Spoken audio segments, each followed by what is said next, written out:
Last time हमने देखा था कि सेओजन प्रेजेंट में आ चुका होता है और उसे प्रेजेंट में देखते ही ओहारन उसे टाइटली हक कर लेती है और इमोशनल होकर उसे कहती है कि सेओजन ये तुम हो। इस पर सेओजन कहता है कि मैं नहीं तो और कौन होगा। देन ओहारन कहती है कि मैंने तुम्हें बहुत ज़्यादा मिस किया। बट सेओजन कहता है कि एक ही दिन बाद तो हम मिल रहे हैं और पूछता है कि तुम रो क्यों रही हो। तभी ओहारन सोचती है कि ये मेरा फर्स्ट टाइम है कि जब मैंने तुम्हें 28 ईयर का देखा है। देन सेओजन ओहारन के आंसू पोंछता है और वो दोनों एक दूसरे के साथ काफ़ी खुश लगते हैं। उसके बाद हम उन दोनों को घर पर डिनर करते हुए देखते हैं, जहाँ पर ओहारन बस सेओजन को ही देखे जा रही होती है। तभी सेओजन उसे कहता है कि तुम्हें खाना नहीं खाना क्या, मैं अकेले ही खाया जा रहा हूँ। इस पर ओहारन कहती है कि नहीं, तुम्हें देखकर ही मेरा पेट भर गया। सेओजन कहता है कि झूठी कहीं की। देन वो दोनों बड़े खुश होकर एक दूसरे को खाना खिलाते हैं। तभी सेओजन उसे पूछता है कि तुमने बताया नहीं कि तुम रो क्यों रही थी। इस पर ओहारन कहती है कि अरे कुछ नहीं, वो तो मैंने एक डॉग को बचाया था और वो अचानक से बीमार पड़ गया था और मुझे उसे हॉस्पिटल ले जाना पड़ा, जिसकी वजह से मुझे बहुत ज़्यादा बुरा लग रहा था। इस पर सेओजन कहता है कि अब वो डॉग कैसा है। तो ओहारन कहती है कि अब वो ठीक है। वो दोनों बातें कर ही रहे होते हैं कि तभी ओहारन सोचती है कि क्या मैं सेओजन के साथ रिलेशनशिप में हूँ। तभी हमें पास्ट का एक सीन दिखाया जाता है, जिसमें ओहारन सेओजन से अपना लव कन्फेस करती है और उससे अपना बॉयफ्रेंड बनने के लिए कहती है। सेओजन उसकी फीलिंग्स को एक्सेप्ट कर लेता है और उसका बॉयफ्रेंड बन जाता है। देन हम फिर से प्रेजेंट का ही सीन देखते हैं, जिसमें ओहारन अपने बेड पर लेटी हुई होती है और वो सोचती है कि उससे समझ नहीं आ रहा है कि वो सेओजन के सामने कैसे बिहेव करे। वो ये सोच ही रही होती है कि तभी वहाँ पर सेओजन उसके रूम में आता है और उसके बेड पर आकर उसके साथ बैठ जाता है। तभी ओहारन उससे कहती है कि तुम यहाँ पर सोने वाले हो। तो वो कहता है कि क्यों, क्या नहीं सो सकता। और कहता है कि अगर तुम्हें पसंद नहीं है तो क्या मैं अपने घर जाऊँ। ओहारन कहती है नहीं, मेरा वो मतलब नहीं था। उसके बाद वो दोनों अपने स्कूल की एल्बम देखते हैं। एल्बम को देखकर वो लोग अपने हाई स्कूल की यादों को याद करने लगते हैं। एल्बम देखने के बाद ओहारन सेओजन से कहती है कि तुम मुझे छोड़कर कभी मत जाना, हमेशा मेरे साथ ही रहना। इस पर सेओजन कहता है कम ऑन, मैं कहाँ जा सकता हूँ तुम्हें छोड़कर। और कहता है कि चिंता मत करो, तुम सो जाओ वरना तुम कल सुबह जल्दी नहीं उठ पाओगी। देन वो दोनों सो जाते हैं। उसके बाद हम मॉर्निंग का सीन देखते हैं। जैसे ही ओहारन की आँख खुलती है, वो बेड पर सेओजन को ना देखकर भड़बड़ा जाती है और जल्दी से अपने रूम से बाहर आती है। तभी वहीं पर सेओजन बाहर से खाना लेकर आता है और कहता है कि घर पर कुछ खाने के लिए नहीं था, इसलिए मैं बाहर गया था खाना लेने के लिए। उसे देखकर ओहारन हैप्पी हो जाती है और उसकी जान में जान आ जाती है। तभी सेओजन कहता है कि आज मुझे आफ्टरनून में वर्क पर जाना है, इसलिए ओहारन कहती है कि क्या मैं तुम्हारे साथ हाफ डे में बाहर घूमने जा सकती हूँ। देन वो दोनों डेट पर जाने का प्लान बना लेते हैं। अगले सीन में हम सेओजन और ओहारन को डेट पर जाते हुए देखते हैं और वो दोनों एक रेस्टोरेंट में जाते हैं और काफ़ी खुश भी लगते हैं। उस रेस्टोरेंट में जाकर वो कुछ खाते पीते हैं, एंजॉय करते हैं एंड एक दूसरे के साथ क्वालिटी टाइम स्पेंड भी करते हैं। डेट से वापस आने के बाद सेओजन ओहारन को उसके एनिमल रेस्क्यू सेंटर पर छोड़ता है और कहता है कि तुम्हें छोड़कर वर्क पर जाने का मेरा मन तो नहीं कर रहा है। इस पर ओहारन कहती है कि मेरा भी मन नहीं कर रहा है। देन सेओजन उसे एक रिंग पहनाता है और कहता है कि तुम ये मेरी कार में भूल गई थी। और कहता है कि अगर मैं इस रिंग को नोटिस नहीं करता तो मुझे तुम्हें दूसरी दिलानी पड़ती। ओहारन कहती है ठीक है, अब से मैं ज़्यादा संभाल कर रखूँगी इसे। उसके बाद ओहारन सेओजन को अपना ख्याल रखने के लिए कहती है और अच्छे से जाने के लिए कहती है। सेओजन उसे बाय बोलकर वहाँ से चला जाता है। इधर हम ओहारन को उसके रेस्क्यू सेंटर में देखते हैं, जो कि मन ही मन में काफ़ी खुश हो रही होती है। तभी उसके रेस्क्यू सेंटर वाली फ्रेंड्स उससे पूछते हैं कि तुम्हारे बॉयफ्रेंड ने तुम्हें प्रपोज किया था, तो क्या तुम दोनों ने शादी कर ली। ओहारन कहती है नहीं तो, बट तुम लोग ये क्यों पूछ रहे हो। इस पर वो कहती हैं कि तुमने ही तो कहा था कि तुम अपने बॉयफ्रेंड से बहुत ही जल्द शादी करने वाली हो और तुमने ये भी कहा था कि तुम उसे प्रपोज करोगी और उसका प्रपोजल भी एक्सेप्ट कर लोगी। वो अनन कहती है हाँ मैंने कहा तो था, बट हम लोगों ने अभी तक शादी नहीं की है।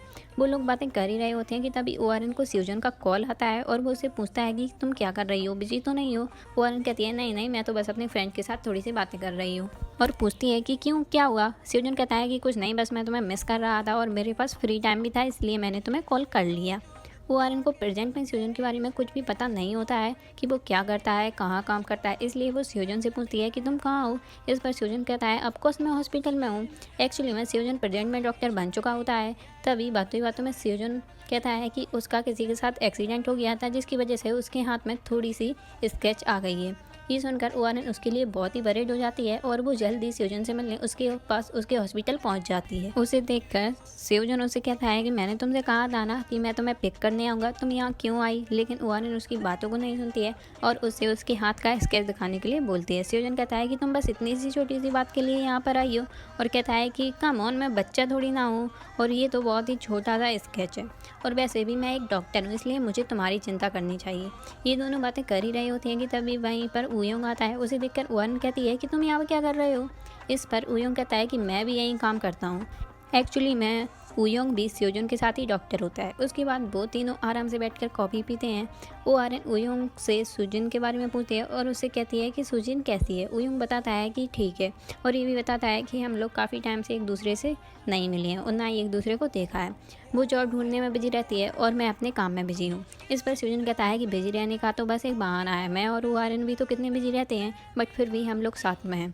वूयोंग कहता है कि हाँ मैं जानता हूँ, बिजी तो एक बहाना है, और कहता है कि शायद अब हम लोगों की रिलेशनशिप ख़त्म होने वाली है। तभी वूयोंग आर्यन को बताता है कि सुजिन ने तुम्हें बहुत बार मेंशन भी किया है, सही से तो नहीं बट हाई स्कूल के डेज को याद करते हुए उसने तुम्हें मेंशन किया है। वहीं पर वूयोंग के हाथ में कॉफ़ी कप देखकर आर्यन को याद आता है कि ये कॉफ़ी तो हाइमिन के कैफ़े में मिलती है। वो वूयोंग से कहती है कि तुमने ये कॉफ़ी हाइमिन के कैफ़े से खरीदी है। ये सुनकर वूयोंग कहता है कौन हाइमिन। इस पर आर्यन कहती है अरे कौन हो सकती है, वो स्योजुन की सिस्टर। ये सुनकर स्योजुन इमोशनल हो जाता है।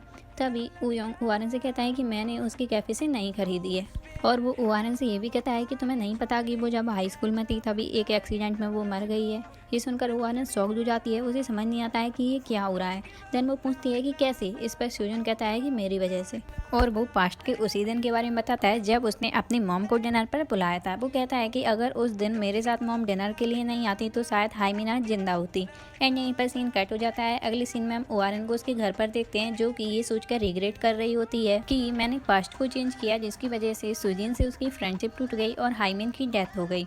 देन वो सोशल मीडिया पर भी चेक करती है जिसमें लिखा होता है कि रोड क्रॉस करते टाइम एक हाई स्कूल की गर्ल की एक्सीडेंट में डेथ हो गई थी।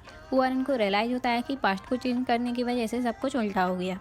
उसके बाद वो बचे हुए फोटोज़ को देखती है और एक फ़ोटो की डेट को देखकर सोचती है कि ये फ़ोटो भी उसी दिन का है जिस दिन वो लास्ट टाइम पास्ट में गई थी, एंड उसी दिन हाइमिन की डेथ और सुजीन के साथ उसकी फ्रेंडशिप टूट गई थी।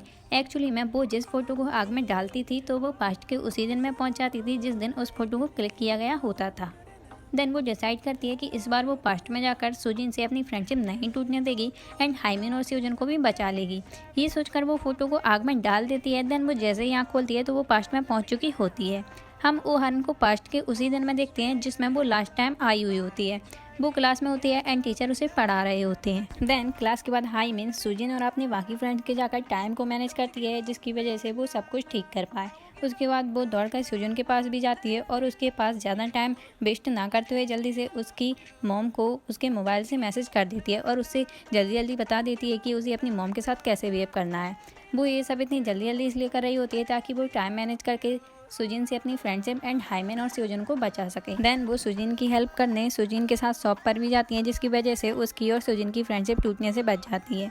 जब वो शॉप से सामान लेकर आती है तभी उसको स्योजुन का मैसेज आता है और वो उससे थैंक यू बोलता है और कहता है कि तुमने जैसा कहा था मैंने वैसा ही किया, जिसकी वजह से अब मेरे और मेरी मॉम के बीच सब कुछ ठीक हो गया। मतलब यहाँ पर ओआरएन स्योजुन को भी बचा लेती है। उसके बाद वो हाइमेन को बचाने के लिए जल्दी से टैक्सी से उसके पास जाती है और वो टैक्सी से उतरकर दौड़कर जैसे ही हाइमेन को बचाने के लिए उसके पास जाती है वैसे ही अचानक से उसे कुछ होता है। एक्चुअली में टाइम ट्रेवल बस दिन में ही हो सकता था, इसलिए हाइमेन को अचानक से कुछ होता है और वो प्रेजेंट में जाने वाली होती है। एंड यहीं पर हमारा एपिसोड 5 की एंडिंग होती है। और अगर आपको वीडियो अच्छी लगी हो तो प्लीज़ वीडियो को लाइक, कमेंट, शेयर और चैनल को सब्सक्राइब करना ना भूलें। Thank you, bye bye.